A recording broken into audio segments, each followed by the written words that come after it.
Bonjour, bonjour et bienvenue sur la chaîne Espace Lys, la chaîne qui vous offre un espace pour briller.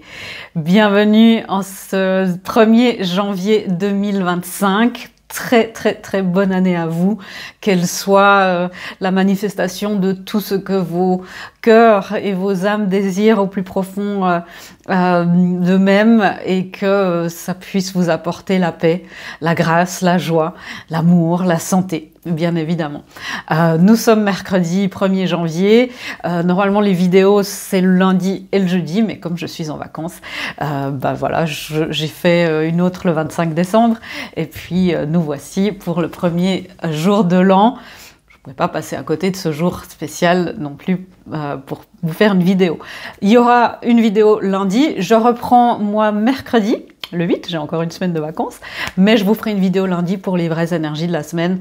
Enfin, c'est aussi une énergie là, mais là, on a un message plus que des énergies de la semaine. C'est un message de début d'année. J'ai juste tiré quelques cartes déjà. Quel est le message qui doit venir? Et des messages aussi pour les couples divins dans ce début d'année. On va voir un petit peu ce qu'il se passe. Sinon, j'espère que vous avez bien fêté hier soir ou encore ce soir ou dans les jours qui viennent. Prenez soin de vous. S'il y a nez rouge, il y a plein de choses pour vous permettre de faire la fête et d'être en sécurité. On va voir les énergies qui viennent, les messages qui doivent venir pour ce début d'année. Nous avons l'énergie du panda, très joli panda. Profitez du sanctuaire de solitude pour regagner le respect de soi et la tranquillité. Alors c'est aussi une énergie là, évidemment il y a eu la fête, il y a la fête en ce moment, mais il y a aussi le besoin, je crois qu'on a eu ça aussi la semaine dernière, enfin il y a pile une semaine, d'être dans cette tranquillité, dans ce sanctuaire intérieur. J'ai l'impression, moi, les énergies que j'ai, qu'il y a une préparation qui va se faire dans les jours, les semaines et les mois qui viennent. On verra jusqu'à quand. Il y aura un grand alignement de planètes qui aura lieu au mois de janvier, qui sera visible. Je crois que ce sera à partir du 26 janvier ou 23, je ne sais plus exactement. Mais il y a des grandes choses qui se préparent. En attendant, c'est important, en tout cas c'est ce qu'on nous dit là avec l'énergie du panda, d'être dans un sanctuaire de solitude. On ne parle pas d'isolement, on parle de solitude. Restez dans votre sanctuaire. La solitude est votre plus grand allié pour vous recharger, vous régénérer, en attendant les grandes énergies qui vous arrivent en ce début de mois de janvier. Vous serez ressourcés et protégés. Ok. J'entends encore mes guides qui me disent « Faites-le, cela ne peut prendre que 5 minutes par jour, mais elles feront la différence dans votre préparation dans les mois à venir. » Ok, donc c'est un peu mystérieux, il y a un peu du teasing là de la part de mes guides, mais vous voyez, il y a ce besoin, même si c'est 5 minutes par jour, même s'il y a juste besoin de prendre le temps de se poser avec soi. Peut-être se poser avec une peur ou avec une tranquillité. Il y a besoin d'être dans ce sanctuaire-là, votre sanctuaire à vous. Oui, c'est un sanctuaire qui est utile à notre masculin. Notre énergie masculine, je rappelle, on est constitué de deux polarités, même il y a des sous-polarités, mais je ne vais pas aller plus loin aujourd'hui, mais on est bien sûr constitué de l'énergie masculine et féminine, qu'on soit homme, femme, non-binaire, peu importe. Il y a ces deux énergies qui sont en nous, on est dans un monde de dualité. Il y a l'ombre, il y a la lumière, il y a plein de choses en dualité à l'intérieur de nous. Le but, comme je vous le dis souvent, la première de l'année les amis, on le dit tous en chœur, de l'union intérieure naît l'abondance extérieure, et il y a aussi ces deux polarités. La polarité féminine et la polarité masculine. Et le masculin, c'est la polarité en nous qui est dans le faire, qui se positionne dans le monde extérieur, qui est capable d'aller chercher les opportunités, de manifester, de mettre en pratique.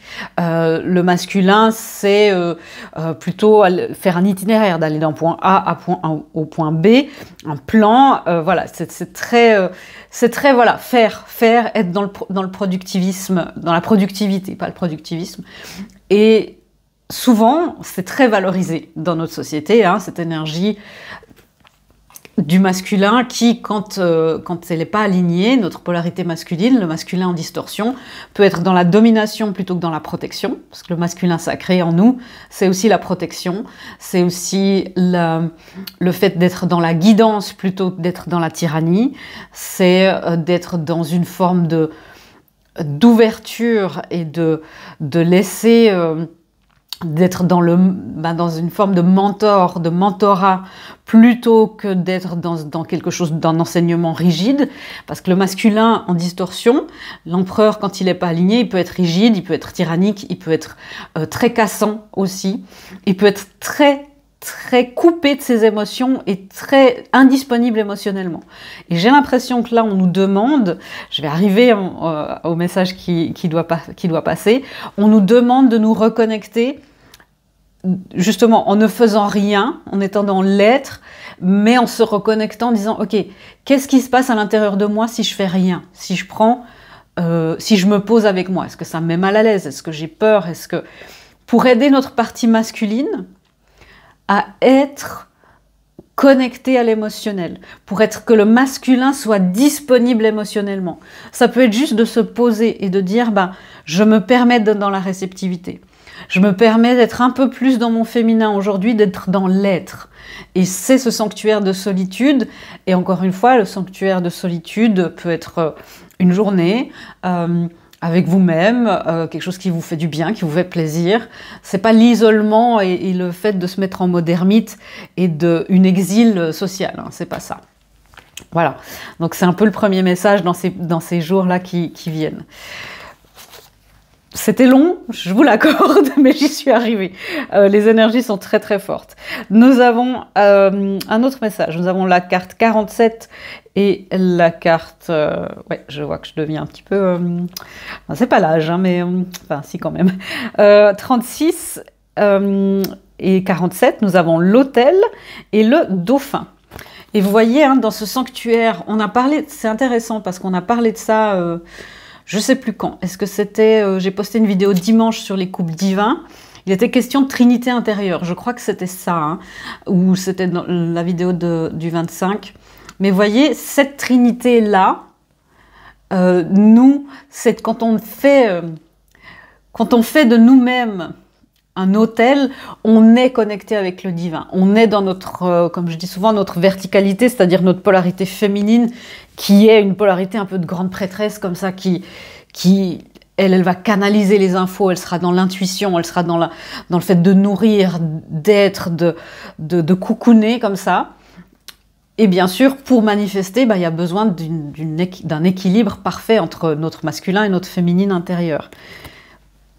Et ça crée la manifestation, ça crée la trinité. On co-crée avec l'univers. L'univers nous amène les énergies, nous amène des guidances. C'est notre partie féminine qui la capte, qui trie, qui fait plein de choses à l'intérieur d'elle-même, qui transmet la guidance, qui transmet ça au masculin. C'est les actions qu'il lui fait les actions inspirées. Votre trinité intérieure sera votre plus grand allié dans l'année à venir. Être dans votre équilibre le plus parfait possible, dans votre alignement sera essentiel. Nous vous avons souvent mené vers des réflexions et vers des exercices et des enseignements pratiques dans cette trinité et dans cette communauté et cette communion intérieure. Gardez cela en tête, en mémoire, dans vos cellules et dans votre cœur. Vous serez alors à même de manifester tout ce que vous souhaitez vivre et expérimenter. Des très beaux messages de mes guides. Hein. Et puis nous avons l'énergie des dauphins. Ça peut vous parler les énergies de cet animal. Ça peut être un signe aussi, l'énergie des dauphins aussi reliée à Sirius. Peut-être l'Atlantide aussi. Il me semble qu'on en a parlé aussi il n'y a pas si longtemps d'Atlantide. Dans les 2 dernières vidéos, il y avait quelque chose de ça. Et Atlantide, c'est l'élément de l'eau. Et l'eau qui nous constitue en majorité, c'est une énergie qui est... c'est une banque de données. Beaucoup peuvent dire que c'est là aussi où se trouvent les akashs de l'humanité, dans les mémoires de l'eau.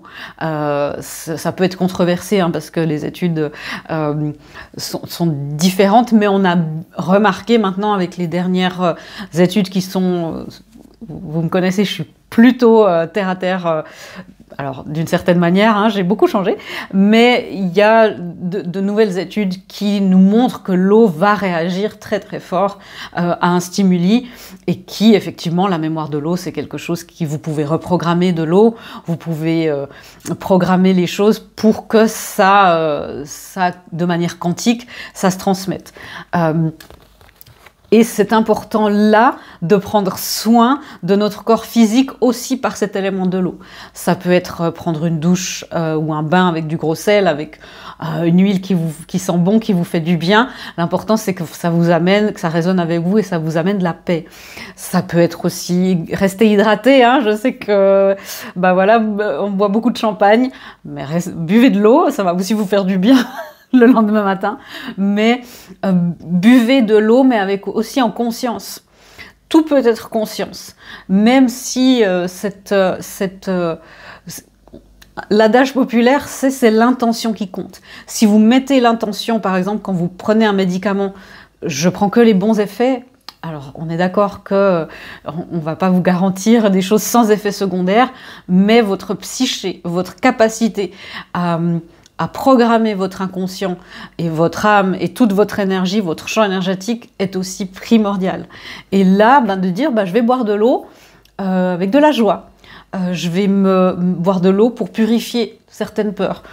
Et ça, vous pouvez faire, évidemment, le début de l'année pour ce nouveau cycle, c'est tout à fait approprié. Nous avons quoi encore comme dernier thème? Après, il y a les thèmes, les messages pour les couples divins.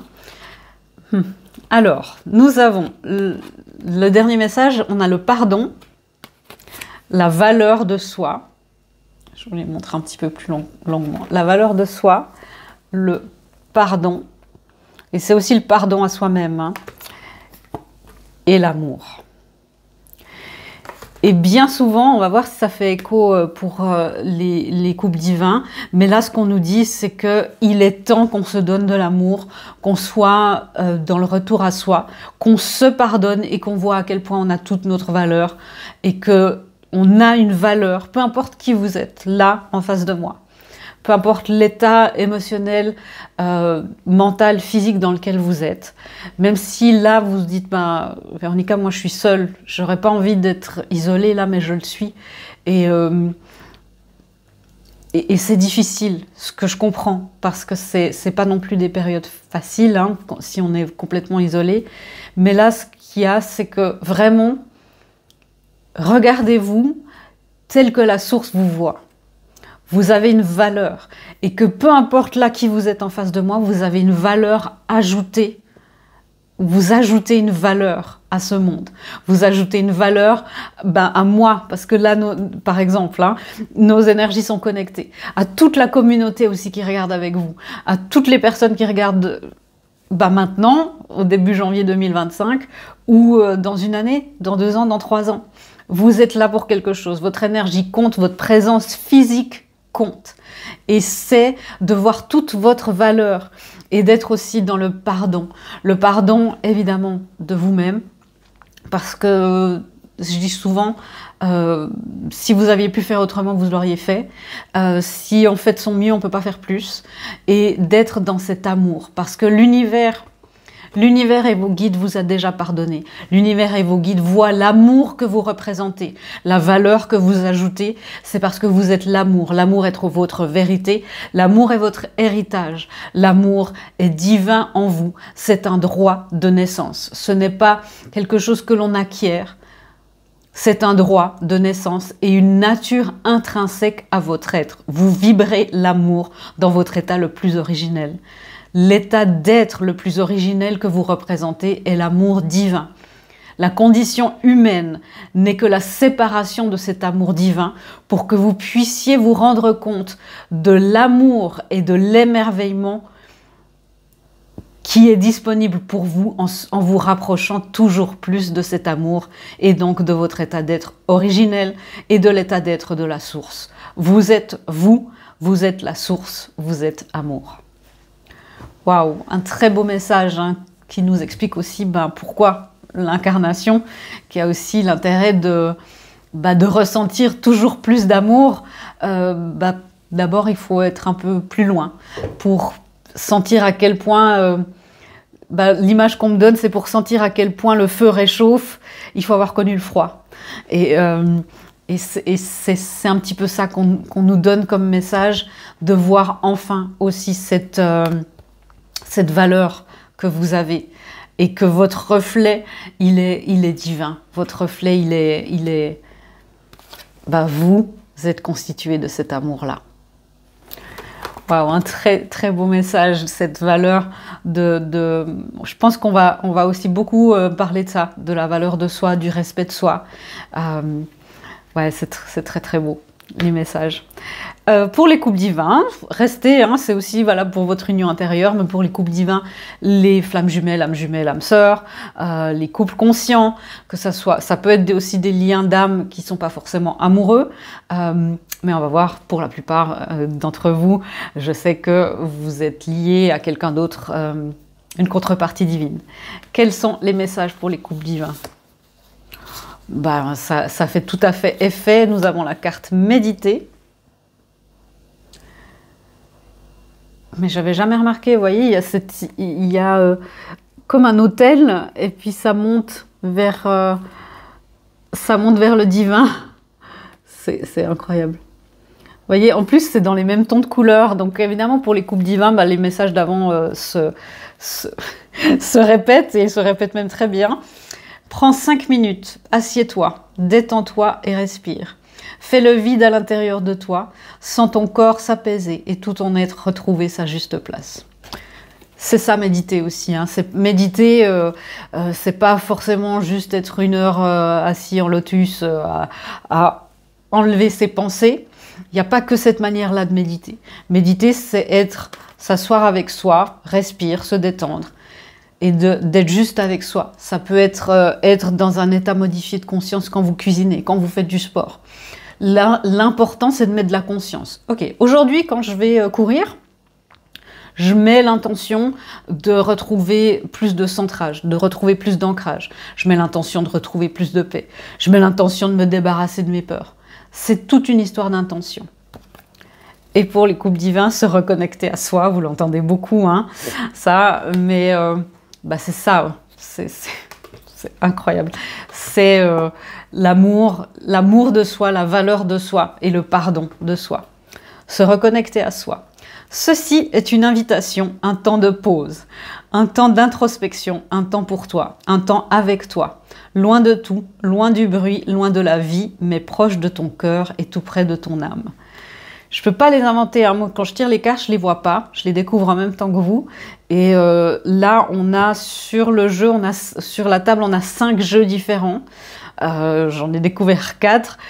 Les messages se répètent, hein. Il y a ce sanctuaire intérieur, se reconnecter à soi jusqu'à la fin de la semaine. Là, ça a l'air d'être important et de nous faire du bien. Je viens juste de voir, j'ai pris les derniers messages. Nous avons lequel je prends en premier, celui-là, c'est trop chou. Pardon. Je vous le montre, hein, parce que j'ai pas envie que vous dites, ouais, elle triche avec ses cartes. Donc le message est très clair. Arrête de concentrer ton énergie sur les événements passés, car la vie est trop précieuse pour être gâchée.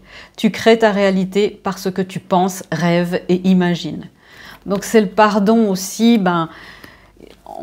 J'ai beaucoup parlé du pardon de soi, mais il y a aussi le pardon à l'autre.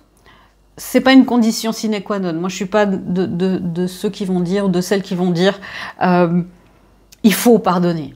Le pardon, c'est comme le deuil, c'est un processus. L'important, c'est d'être sur le chemin et de dire j'essaye. J'ai au moins l'intention d'avancer, de pardonner, parce que je sais que le pardon, je le fais pour moi.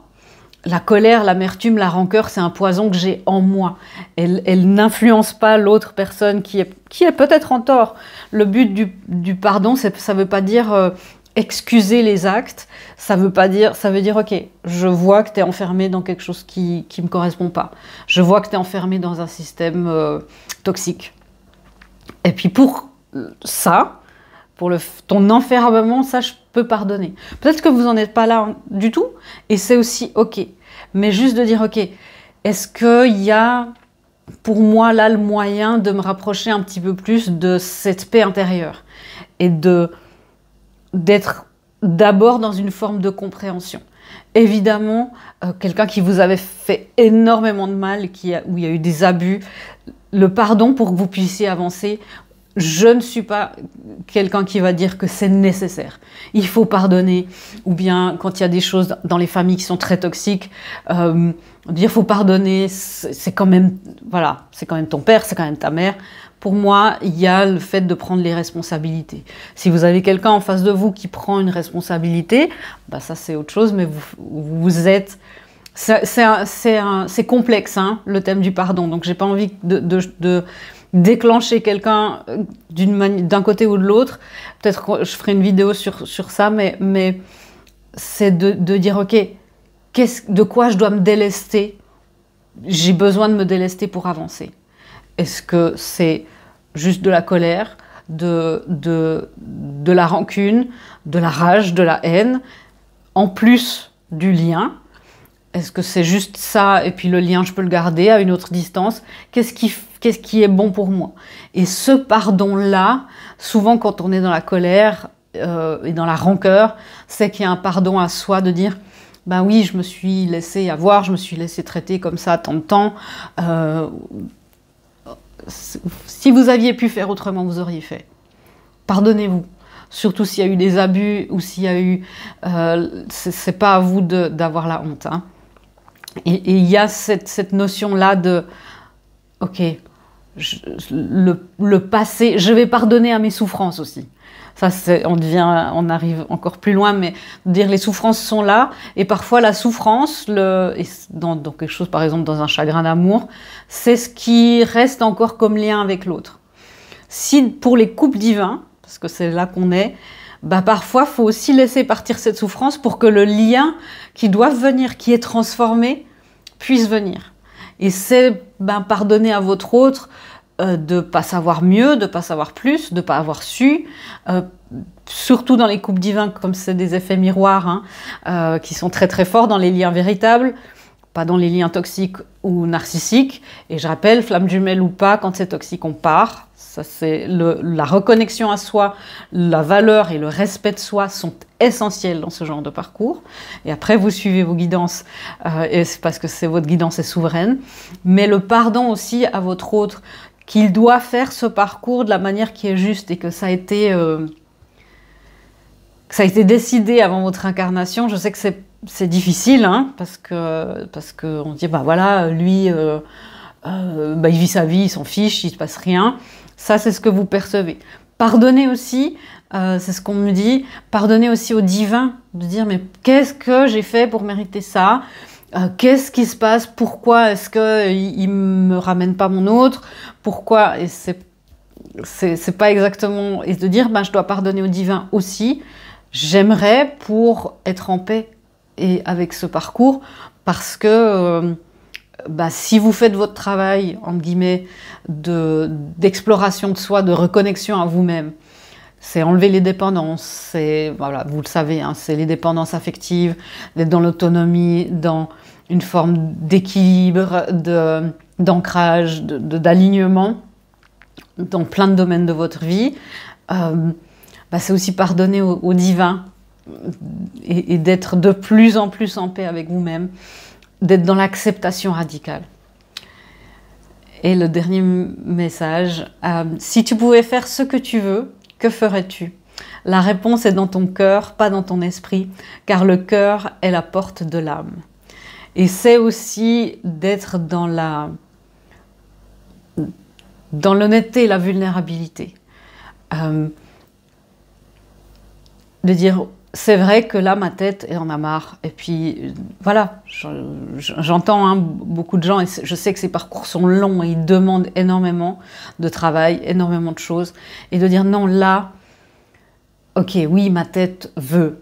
J'en ai marre. J'ai entendu beaucoup de gens qui me disent, j'en ai marre. J'ai peur que ça arrive et j'ai peur que ça parte. Et c'est un petit peu ce truc-là de dire, ok, qu'est-ce que vous pouvez faire? Demander de la paix.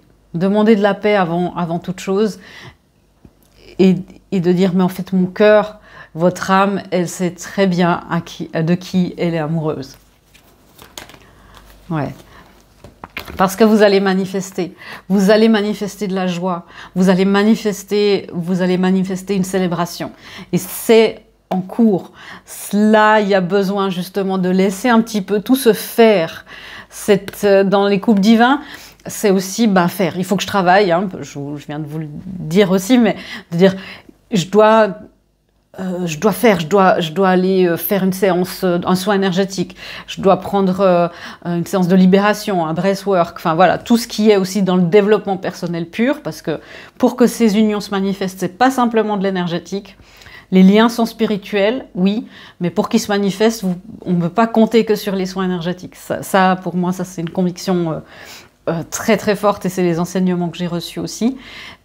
Mais de dire là, ce qu'on nous demande, bien sûr, que ça dépend de plein de choses et de votre contrat qui est unique. Mais là, vous allez manifester quelque chose.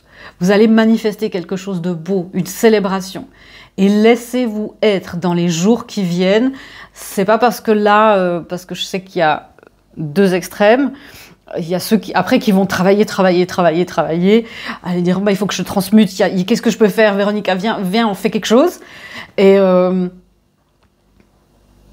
là, en fait, c'est aussi d'être dans cette réceptivité du féminin. Pour beaucoup qui me regardaient là, vous êtes dans la polarité féminine, et la polarité féminine, elle est, et elle reçoit. Et c'est ça qui est compliqué pour les personnes qui ont beaucoup cheminé, c'est tout à coup lâcher au divin, et dire ok, je suis prête à recevoir.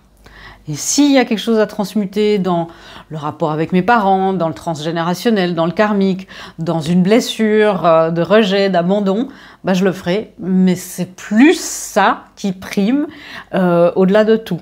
C'est là, en tout cas, ce qu'on nous dit, c'est la réceptivité, d'être avec soi, la solitude, d'être reconnecté, la reconnexion, c'est ça, hein, se reconnecter à soi.